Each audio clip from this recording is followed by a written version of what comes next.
fanboy JT here. Don't know why I did it like that. It's like a thing and call or something. I'm wearing a cardigan I got from a charity shop. Again, second video in a row. Don't tell anyone these are filmed on the same day.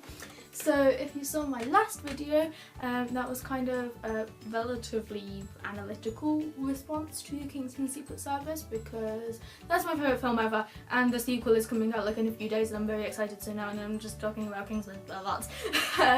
So yeah, and today I am going to get even more hyped, buzzed, frantic, very passionate about Kingsman, because today is basically the same thing as the last video, but from a fanboy perspective rather than like an aspiring filmmaker perspective. Because in the last one I was like, ooh, I like the way this bit was directed, I like what they did with the score there, and today I'm going to be like, I really ship this, I like it when 10 out of 10 takes his shirt off, and there's two sides of me.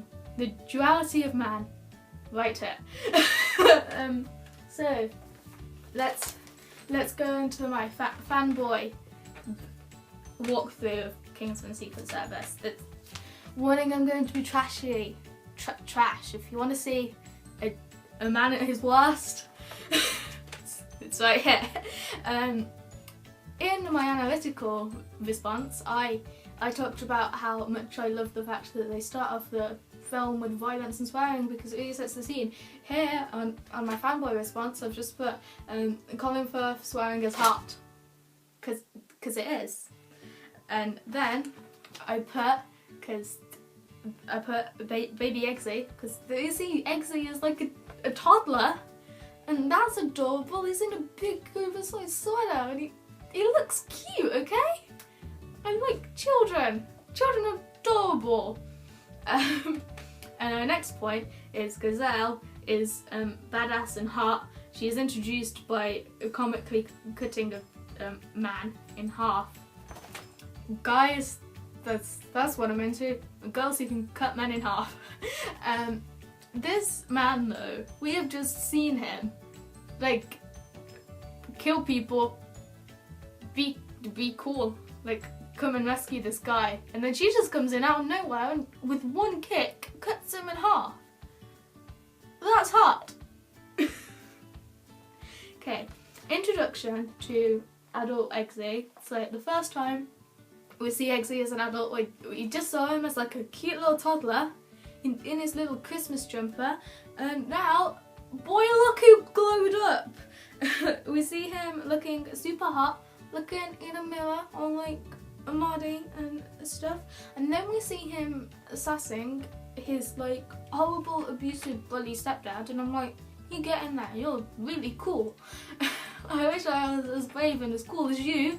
And then he like goes and looks after his baby sister, and I'm like, get yourself a man who can do all that stuff. My god, Eggsy's really cool, I love him. Then probably about a minute later, Eggsy's like in a car chase, and the thing that like makes him get caught by the police and like stop the car chase is the fact that there's an animal in the road. I don't know what sort of animal it is. Is it a cat? Is it a fox? Who knows? But he swerves to miss an animal while in like an important car chase. Because he's sweet. What a sweet character. I love him. My son. A little warning, if y'all didn't know, I ship Heartwin, which is Harry and Eggsy. I ship them like hell. They're one of my OTPs, guys.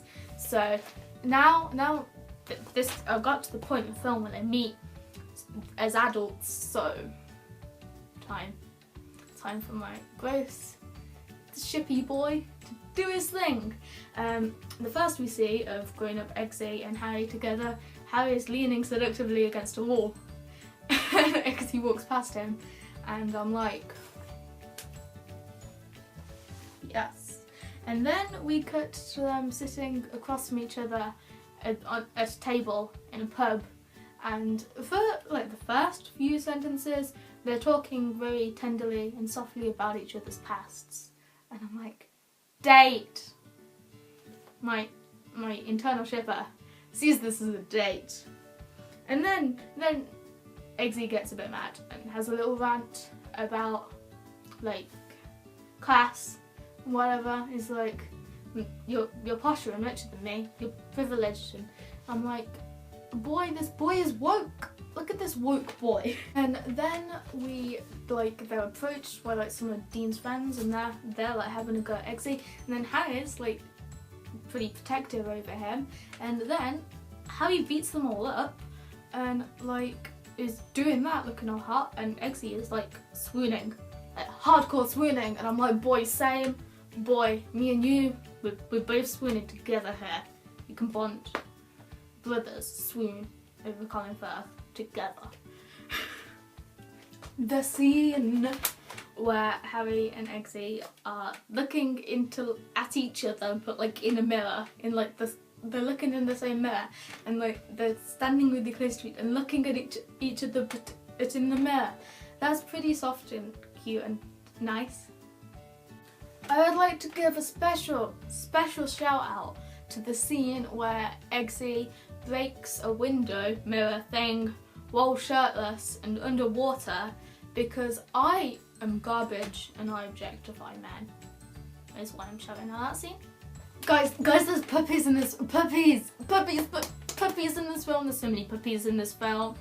Oh my god, I hope there's puppies in the sequel. What if they just decided that puppies weren't good enough for this franchise and just didn't put puppies in? Puppies!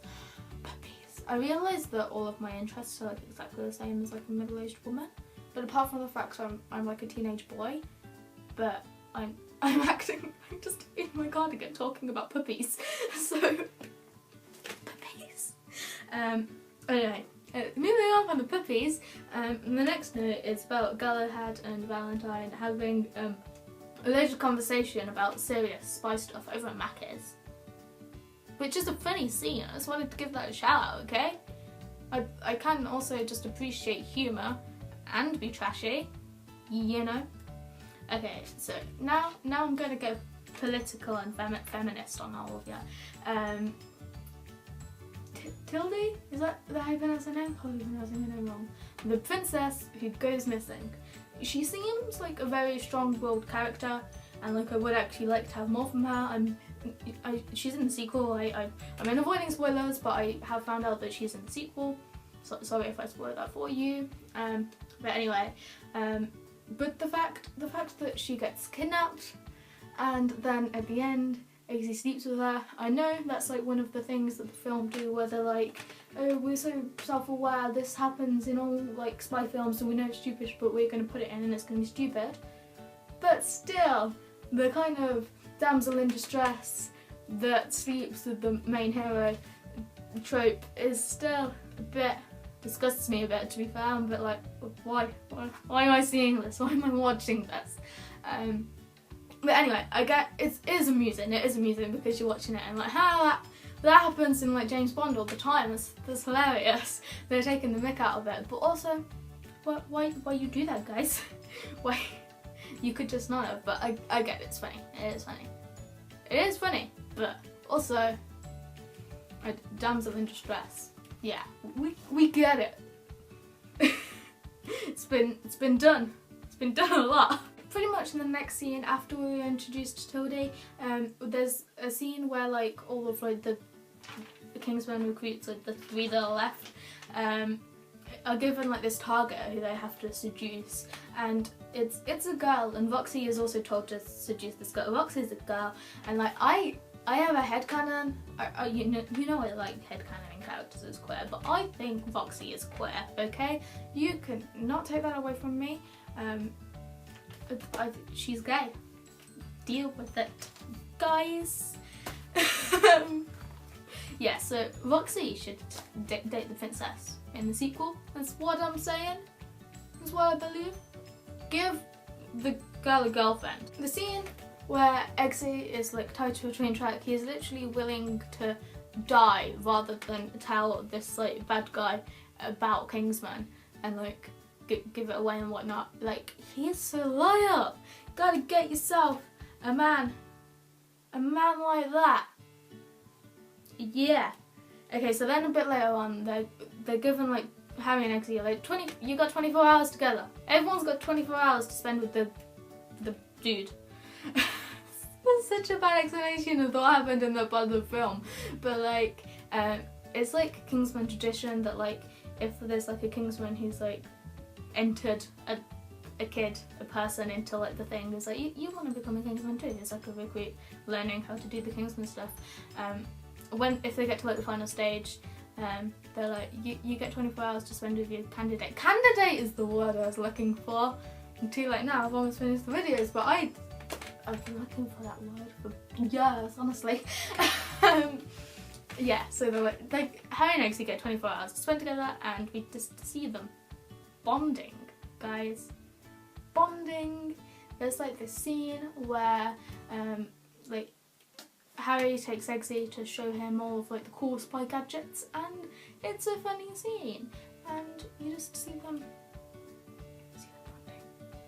A little bit before that as well, it suggested that Harry teaches Eggsy to make martinis, and like, that's a second date, guys. Second date. They go on their second date. Right, okay, skipping forward a bit. Not really that much. I'm just a bit lost in life. Yeah, but you know what really kills me? What really gets me right in the feels is like literally every time this kills me. I've seen this film so many times and this still kills me. The fact that the last thing that Harry and Eggsy do before Harry dies is argue.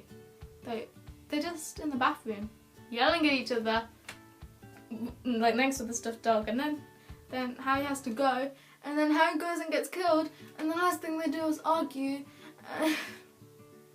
I'm actually crying because of the feels. Guys, fellas, dudes, pals, listen closely because I've got something very important to say to you. I'm a Catholic whore, currently enjoying Congress out of wedlock with my black Jewish boyfriend who works in a military abortion clinic. So hail Satan and have a lovely afternoon, madam. I really tried my hardest to memorise that, but it's a long quote, so I had to look at it. I'm sorry guys, but I did write it down, okay? That's good enough. Talking about the church fight scene, the way Harry's hair gets messy during that fight scene is my sexuality. Just his fringe, it's all flopping about and he's doing all the cool action stuff and his fringe is like this, and Jesus Christ. I'm just letting everything go for this video. I'm so sorry if you're watching this. A huge apology to everyone watching. I'm not holding anything back. Eggsy's reaction to seeing Harry get shot kills me, and Melling's reaction to seeing Harry get shot kills me. So in conclusion, I'm dead. I am deader than Harry Hart is at this point. I'm very, very sorry about that. Very sorry, dude. I'm crying again. The bit where Eggsy is looking in the mirror in like his bespoke suit for the first time, he looks so fine. That is what makes me gay. That scene is that scene fault. Jesus Christ. Also, Eggsy's weapon of choice is the umbrella, like what Harry used, because they're boyfriends. And that makes me cry. That gives me all the feels. He's like, you picked it up because of Harry. And your boy doesn't usually like cheesy films, and I do think that the end of Kingsman is pretty cheesy. Like the last scene where like Eggsy is like goes to his mom and like, come live with me, but just still the fact that Harry died just makes the entire film so sad. I cry every time I watch this film. So it's okay because they saved the fact that Harry's actually alive until the sequel. I know so much about the sequel and I hate that I know this much because like I'm going to see it in a few days and like I love to be spoiler free, but anyway. I like the fact that they saved the fact that Harry's actually alive until that, because like if he just like came back at the end of this film I'd be like, guys, stop being so cheesy. I like the fact that not everyone lives. They weren't afraid to have a major character death even if they are going to bring him back in the second film. So that's all good.